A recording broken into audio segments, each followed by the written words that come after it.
নমস্কার বন্ধুরা, আপনারা ভালো করেই জানেন যে 21শে জানুয়ারি থেকে আরআরবি একটা নোটিফিকেশন বের করার কথা ছিল, যেখানে 22,000 সিট আপনাদের জন্য থাকছে। মাধ্যমিক পাশে আপনারা অ্যাপ্লাই করতে পারবেন, কিন্তু একটু নোটিফিকেশনটা চেঞ্জেস হয়েছে। এখনো পর্যন্ত কোনো নোটিফিকেশন দেয়নি আরআরবি। ডেটগুলো কি কি চেঞ্জ হয়েছে সেগুলো আজকে ডিসকাস করে দিচ্ছি। ভালো করে খেয়াল রাখবেন, যখনই নোটিফিকেশনটা দেবে আমি কিন্তু আমার চ্যানেলে আপনাদের জন্য নিয়ে আসবো। চলুন ডেটটা ভালো করে আপনারা দেখে নিন।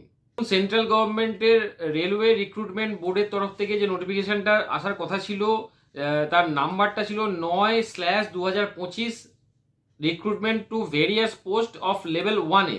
ওকে, এখানে যে পোস্টগুলো ছিল লেভেল 1 সেভেন্থ পে কমিশনের যে নোটিশ ছিল, 18,000 টাকা এদের বেতন ছিল, বেসিক বেতন। 18 বছর থেকে 33 বছর বয়সে অ্যাপ্লাই করতে পারবেন। টোটাল 22,000, প্রায় 22,000 সিট ছিল।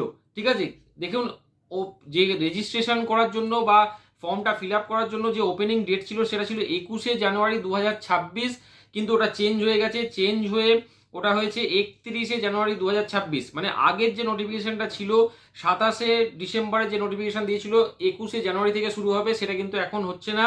সেটা শুরু হবে 31শে জানুয়ারি 2026 থেকে।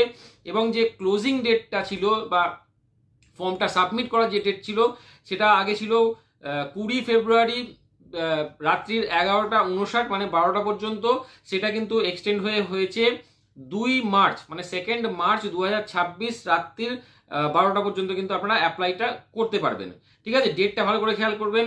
আমি কিন্তু বলে দিলাম 31শে জানুয়ারি নোটিফিকেশনটা স্টার্ট করবে, অনলাইন ফর্ম ফিল আপটা স্টার্ট করবে। যখনই স্টার্ট হবে আমি আমার চ্যানেলে কিন্তু আপনাদের জন্য নিয়ে আসবো, ডিটেলস নোটিফিকেশনটা নিয়ে আসবো।